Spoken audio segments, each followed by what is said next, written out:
माँ बात यह है कि जब हम कैमरे की बैटरी लेने गए थे तो एक भिखारी ने हमारा कैमरा चोरी कर लिया था। रुद्र ने कहा। क्या कैमरा चोरी हो गया? रुद्र की माँ ने हैरानी के साथ कहा। हे भगवान! आयशा ने अपने सिर पर हाथ रखते हुए कहा। पर कैमरा कैसे चोरी हो गया बेटा? रुद्र की माँ ने कहा। तुम्हें पता है ना रुद्र, वो कैमरा हमारे लिए कितना इंपॉर्टेंट था। अगर गौरी की फोटो हमें नहीं मिलेगी तो हम उसे ढूंढेंगे कैसे? आयशा ने कहा। माँ चाची, आप दोनों पहले मेरी पूरी बात तो सुन लीजिए। कैमरा चोरी होने के बाद हमने गोंदिया के पुलिस स्टेशन में उसकी रिपोर्ट लिखवा दी थी और जब हम वापस आ रहे थे तो जिस भिखारी ने हमारा कैमरा चोरी किया था वो मुझे मेघ दरवाजे के पास दिखा। क्या मेघ दरवाजे के पास? रुद्र की माँ और आयशा दोनों ने हैरानी के साथ कहा। हाँ, मेघ दरवाजे के पास। वहां पर हमें वो भिखारी तो नहीं मिला, पर मेघ दरवाजे के पास ऊपर हमारा कैमरा हमें लटका हुआ मिला। पर वहां पर उस भिखारी ने क्यों लटकाया था कैमरा, और मेघ दरवाजे के पास ही क्यों? रुद्र की माँ ने कहा। ये तो हमें नहीं पता कि उस भिखारी ने मेघ दरवाजे के पास ही कैमरा क्यों लटकाया। अर्जुन ने कहा। फिर तुमने गौरी की फोटो देखी कैमरे में? आयशा ने कहा। नहीं चाची, उस भिखारी ने कैमरा चालू ही रख दिया था और उसकी बैटरी खत्म हो रही थी, तभी उसमें रेड लाइट जल रही थी तो अर्जुन को जलती हुई दिखाई दी और जब हमने उस कैमरे को उठाया तो वो बंद हो गया। समीर कमरे में कैमरा ही चार्ज करने गया है। अच्छा ठीक है, क्या रुद्र तुमने अजय को बता दिया कि कैमरा वापस मिल गया है? रुद्र की माँ ने कहा। नहीं माँ, मैं बहुत थक गया था, मैं उसे कल कॉल करके बता दूंगा। ठीक है, रुद्र की माँ ने कहा। ये समीर अभी तक आया क्यों नहीं? अभी तक तो चार्ज हो गया होगा ना कैमरा? तन्वी ने कहा। हाँ यार, अभी तक तो आ जाना चाहिए था। पीयूष ने कहा। आई थिंक हमें ऊपर चलकर देखना चाहिए, अनन्या ने कहा। मुझे भी यही लगता है, तन्वी ने कहा। सब लोग ऊपर वाले कमरे में जाने लगते हैं। जब सब लोग ऊपर वाले कमरे में पहुंचते हैं तो देखते हैं कि कैमरा तो चार्ज पर लगा था पर समीर कहीं दिखाई नहीं दे रहा था। सब लोग हैरान हो जाते हैं ये सोचकर कि समीर कहाँ चला गया। ये समीर कहाँ चला गया कैमरा चार्ज पर लगाकर? तन्वी ने कहा। पता नहीं यार, अर्जुन ने कहा। समीर, समीर कहाँ है तू? पीयूष ने समीर को आवाज लगाते हुए कहा। समीर समीर अर्जुन आवाज लगाता है। तभी वॉशरूम का गेट खुलता है और वहां से समीर निकल कर आता है। समीर का चेहरा पानी से भीगा हुआ था, उसके चेहरे के साथ उसके बाल भी पानी से गीले हो गए थे। समीर ने अपने गले में सफेद रंग का टॉवल लपेट रखा था जिससे वो अपना गीला चेहरा और गीले बाल पोंछ रहा था। जब वो घर के सभी लोगों को एक साथ कमरे में देखता है तो हैरान हो जाता है और कहता है, क्या हुआ? आप सब लोग एक साथ यहाँ पर आकर क्या कर रहे हो? और पीयूष, तू मेरा नाम लेकर क्यों चिल्ला रहा था? तू कहाँ था? पीयूष ने कहा। वॉशरूम में लोग क्या करने जाते हैं बेवकूफ, समीर ने जवाब दिया। समीर की बात सुनकर अनन्या हंसने लगती है। अरे मेरा मतलब ये कि तुझे पहले कैमरा चार्ज करने को कहा था ना, तो खुद का पेट चार्ज करने चला गया। पीयूष ने कहा। यार मेरे पेट में गड़बड़ हो रही थी इसलिए कैमरा चार्जिंग पर लगाकर मैं फ्रेश होने चला गया था। यार तुझे पता है ना अभी गौरी की फोटो कितनी जरूरी है हमारे लिए, और तू वॉशरूम चला गया था। अरे ये तो नॉर्मल सी बात है ना, आएगी तो जाऊंगा ही ना, समीर ने कहा। यार गाइज, ये सब बाद में डिस्कस कर लेना कि क्या जरूरी है क्या नहीं। जिस काम के लिए हम यहाँ आए थे पहले वो काम कर लो। क्या हम गौरी की फोटो देख लें? तन्वी ने कहा। हाँ तन्वी सही कह रही है। इतना कहकर समीर अपने गीले हाथ टॉवल से साफ करता है और कैमरा ऑन करने लगता है। समीर जब कैमरा ऑन करता है तो उसकी आंखें खुली की खुली रह जाती हैं। क्या हुआ, तू कुछ बोलेगा? रुद्र ने कहा। कैसी दिखती थी गौरी? अर्जुन ने कहा। क्या गौरी इतनी खूबसूरत थी कि तू कुछ बोल नहीं पा रहा है? पीयूष ने कहा। समीर अपना मुंह छोटा सा करके कहता है, यार इसके अंदर तो एक भी फोटो नहीं है। क्या? सभी लोगों ने एक साथ हैरानी से कहा। सब फोटो किसी ने डिलीट कर दिए हैं, इसके अंदर एक भी फोटो नहीं है। यार ऐसे कैसे हो सकता है? रुद्र ने कहा। हो सकता है कि उस भिखारी ने ही ये सब किया हो, अर्जुन ने कहा। पर वो ये सब क्यों करेगा? रुद्र ने कहा। पता नहीं, ये तो भिखारी बता सकता है। आई होप कि वो जल्दी पकड़ा जाए, अर्जुन ने कहा। एक यही उम्मीद थी गौरी की फोटो मिलने की, अब वो भी हमारे हाथ से चली गई। पता नहीं ये भगवान हमें कैसे कैसे दिन दिखा रहे हैं, रुद्र की माँ ने कहा। आप उदास मत होइए दीदी, कोई ना कोई रास्ता जरूर निकल जाएगा, आयशा ने कहा। रात अंधेरे से लिपट कर सो रही थी। चांद अपना नूर धरती पर बिखेर रहा था। सुनसान रात में झिंगुरों के चींची करने की आवाजें सुनाई दे रही थीं। वो भिखारी जिसने कैमरा चोरी किया था वो धीरे धीरे अपने कदम रुद्र की हवेली की तरफ बढ़ा रहा था। वो अपने आसपास देख रहा था कि कहीं उसे कोई देख तो नहीं रहा है। वो डर डर के अपने कदम रुद्र की हवेली की तरफ बढ़ाता जा रहा था।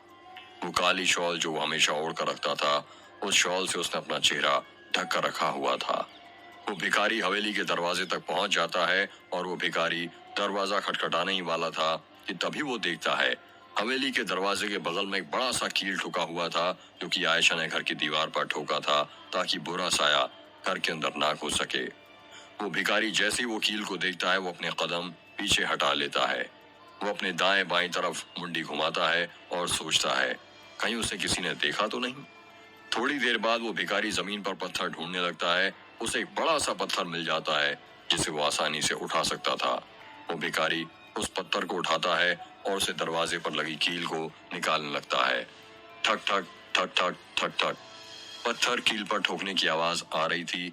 रुद्र के घर में सभी लोग सो चुके थे, जिस कारण किसी को भी पत्थर कील पर ठोकने की आवाज सुनाई नहीं दे रही थी।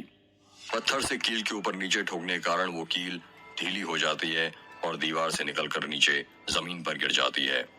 सुनसान वातावरण होने के कारण टन कील के जमीन पर गिरने की आवाज सुनाई देती है। जैसे ही वो कील जमीन पर गिरती है वो भिखारी वहां से जाने लगता है और जाते जाते वो पत्थर रुद्र के बाड़े में फेंक देता है। वो भिखारी रुद्र की हवेली के पीछे जो जंगल था उस ओर बढ़ रहा था। थप थप थप उस भिखारी के पैरों के चलने की आवाज सुनाई दे रही थी। वो भिखारी डर डर के जंगल के अंदर के तालाब की ओर जाने लगता है। थोड़ी देर बाद वो भिखारी तालाब तक पहुंच जाता है। तालाब का पानी बहुत ठंडा था। चांद की रोशनी तालाब पर गिर रही थी, जिस कारण रात के अंधेरे में भी तालाब का पानी चमक रहा था। तालाब के आसपास बहुत शांति थी और वो भिखारी तालाब के पास जाता है और वहां पर बैठ जाता है। वो तालाब का ठंडा पानी अपने दोनों हाथों में लेता है और अपने चेहरे पर डालने लगता है। वो 5 बार तालाब का पानी अपने हाथ में लेता है और अपने चेहरे पर डालता है। फिर थोड़ी देर बाद कहता है, मुक्ति दो मुझे, मुक्ति दो मुझे। वो भिखारी बार बार बस यही चिल्लाए जा रहा था, मुक्ति दो मुझे, मुक्ति दो मुझे। वो भिखारी अपनी जगह से उठता है और पानी के अंदर मुक्ति दो मुझे, मुक्ति दो मुझे बोलते हुए जाने लगता है और देखते ही देखते वो पानी के अंदर डूब जाता है। थोड़ी देर बाद अचानक उस भिखारी की लाश अपने आप पानी के ऊपर आ जाती है। उस भिखारी की लाश की आंखें बंद थीं। देखते ही देखते उस भिखारी की लाश धीरे धीरे हवा में ऊपर उठने लगती है और पानी से 4 फुट ऊपर आकर अपने आप हवा में ही रुक जाती है। वो भिखारी की लाश धीरे से अपनी आंखें खोलती हैं, जैसे उसके अंदर जान आ गई हो। उस भिखारी की लाश पर बस एक बनियान थी जो कि अपने आप फट जाती है और पानी के अंदर गिर जाती है। अचानक से उस भिखारी के पेट पर किसी का एक हाथ नजर आने लगता है और वो हाथ बार बार उस भिखारी के पेट पर घूमने लगता है। ऐसा लग रहा था जैसे उस भिखारी के पेट पर कोई हाथ फेर रहा हो। वो भिखारी हवा में लेटे लेटे ही कहता है, मुक्ति दो मुझे, मुक्ति दो। वो हाथ जो उस भिखारी के पेट पर था, देखते ही देखते वो हाथ अपनी 20 की उंगली निकालता है और उस भिखारी की नाभि में घुसेड़ देता है। उस भिखारी की नाभि में से खून निकलने लगता है। वो भिखारी जोर जोर से चीखने लगता है, पर वो रोता नहीं है, बल्कि मुक्ति दो मुझे चिल्लाने लगता है। वो भिखारी पागलों की तरह हंसे जा रहा था। उसकी नाभि से निकल रही खून की बूंदें तालाब के पानी में गिरने लगती हैं। टप टप टप टप उस भिखारी की नाभि धीरे धीरे उसके शरीर से गायब हो रही थी। उसकी नाभि का हिस्सा खून से लथपथ था। जैसे उस भिखारी की नाभि की नाल उसके शरीर से गायब होती है, वो भिखारी मुक्ति मुक्ति बोलकर मर जाता है। उस भिखारी का मरा हुआ शरीर अभी भी तालाब के ऊपर हवा में था। तभी तालाब के पास लगी झाड़ियों के हिलने की आवाजें आने लगती हैं।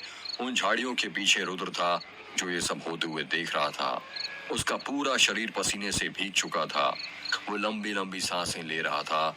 ये हादसा देखकर वो बहुत डर गया था। उसे समझ नहीं आ रहा था कि उस भिखारी में अचानक जान कहां से आ गई और उसकी नाभि किसने निकाल ली। रुद्र, झाड़ी के पीछे छुपकर क्या कर रहे हो? यहाँ मेरे पास आओ ना। उस भिखारी की लाश ने लड़की की आवाज में कहा। रुद्र वो आवाज सुनकर डर जाता है और सोचता है कि जब ये मर गया है तो लड़की की आवाज में बात कैसे कर रहा है। रुद्र झाड़ियों के पीछे से भागने लगता है और भागते भागते जंगल की तरफ जाने लगता है। रुद्र अपनी पूरी जान लगाकर भाग रहा था। उसको पता था यदि वो रुका तो वो भी मर जाएगा। रुद्र भाग ही रहा था कि तभी उसको लगता है जैसे किसी ने पीछे से उसका पैर पकड़ लिया। वो भागते भागते रुक जाता है। अब तुम्हारी बारी है रुद्र, तुम्हें भी मुक्ति चाहिए ना? रुद्र के पीछे से लड़की की आवाज आती है। नहीं नहीं, मुझे कोई मुक्ति नहीं चाहिए, बोलते हुए रुद्र सपने से बाहर आ जाता है और वो एकदम बौखला कर उठता है। रुद्र की सांसें फूलने लगी थी। वो पसीने से पूरी तरह भीग चुका था। वो खुद से कहता है, थैंक गॉड, मैंने बस एक बुरा सपना देखा। अच्छा हुआ ये हकीकत नहीं थी, वरना मेरी तो जान ही निकल जाती। रुद्र के बगल में ही अर्जुन सो रहा था। वो उसे उठाता है।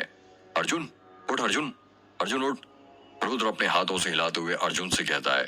थोड़ी देर बाद अर्जुन उठ जाता है और रुद्र के शरीर को पसीने से भीगा हुआ देखकर पूछता है, ये तू पसीने से इतना भीगा हुआ क्यों है? सब ठीक तो है ना? रुद्र अपने सपने के बारे में अर्जुन को कुछ नहीं बताता। वो सोचता है अर्जुन बेवजह परेशान होगा। रुद्र अपने हाथों से अपने चेहरे का पसीना पोंछते हुए कहता है, यार इतनी गर्मी है कि पसीने से भीग गया हूँ। डर मत, मुझे कुछ नहीं हुआ है। तेरे पास सिगरेट है क्या? हाँ है, पर तू कब से सिगरेट पीने लग गया? अर्जुन ने अपनी आंखें बड़ी करते हुए और रुद्र को घूरते हुए कहा, ये सब छोड़, पहले मुझे सिगरेट तो दे दे। यहाँ पर पिएगा क्या? नहीं यार, पागल हो रहा है क्या? यदि माँ ने देख लिया तो माँ जान ले लेगी। तो फिर कहाँ चलें? छत पर चल, वहां पर भी कोई नहीं होगा। क्या रात के 3 बज रहे हैं भाई? तो क्या हुआ, सिगरेट पीने का क्या कोई वक्त होता है? जब याद आए तब पी लो। तो अभी रात के 3 बजे किसकी याद आ गई? यार बातें बनाना बंद करो, चुपचाप छत पर चल। ठीक है। अर्जुन और रुद्र छत पर चले जाते हैं। छत पर बहुत अंधेरा था, इसलिए रुद्र और अर्जुन अपने मोबाइल की टॉर्च ऑन कर लेते हैं। संभल कर आना, वरना सीधे ऊपर पहुंच जाएगा। रुद्र ने छत के ऊपर अंधेरे में चलते हुए कहा, हाँ भाई, तुझे कैसे पता कि मेरे पास सिगरेट है? मुझे क्या, सारे कॉलेज को पता है कि तेरी जेब में हमेशा सिगरेट रहती है। भूल गया कॉलेज के एग्जाम वाले दिन? अरे भाई, उस दिन को कौन भूल सकता है? उस दिन तो मैंने हिस्ट्री क्रिएट की थी। अर्जुन ने हंसते हुए कहा। उस दिन हमारा थर्मोडायनेमिक्स का एग्जाम था ना शायद? हाँ भाई, थर्मोडायनेमिक्स का ही एग्जाम था। आरजीपीवी के एग्जाम हॉल में लोग चिट के साथ पकड़े जाते थे और मैं सिगरेट के पैकेट के साथ पकड़ा जाता। उस हादसे के कारण घर पर पापा की बहुत डांट सुननी पड़ी थी मुझे। वो तो अच्छा हुआ कि पापा भी पीते थे। उन्होंने बस ये कहा कि ऐसी भी क्या तलब कि 3 घंटे इंतजार नहीं कर सकते थे। पर उन्हें कैसे बताता कि मैं सिगरेट नहीं पीता, सिगरेट मुझे पीती है, ठीक मंटो साहब की तरह। तू और तेरा मंटो, चल अब सिगरेट दे मुझे। अर्जुन अपनी जेब में से सिगरेट और लाइटर निकालता है और रुद्र को देने लगता है। वही पुराना वाला लाइटर, अभी तक बदला नहीं। रुद्र ने लाइटर से सिगरेट जलाते हुए कहा, कुछ रिश्ते और कुछ दोस्त कभी नहीं बदलते, तेरी तरह। वाह मेरे शेर, क्या शेर मारा है। अर्जुन और रुद्र सिगरेट के लंबे लंबे कश खींचने लगते हैं और बातें करने लगते हैं। तभी रुद्र को ऐसा लगता है कि उसने अपने बाड़े के पास किसी को देखा। रुद्र अर्जुन से बात करना छोड़कर बाड़े की तरफ देखने लगता है। रुद्र को एकदम से चुपचाप होता हुआ देख अर्जुन पूछता है, मैं बाड़े में क्या देख रहा है?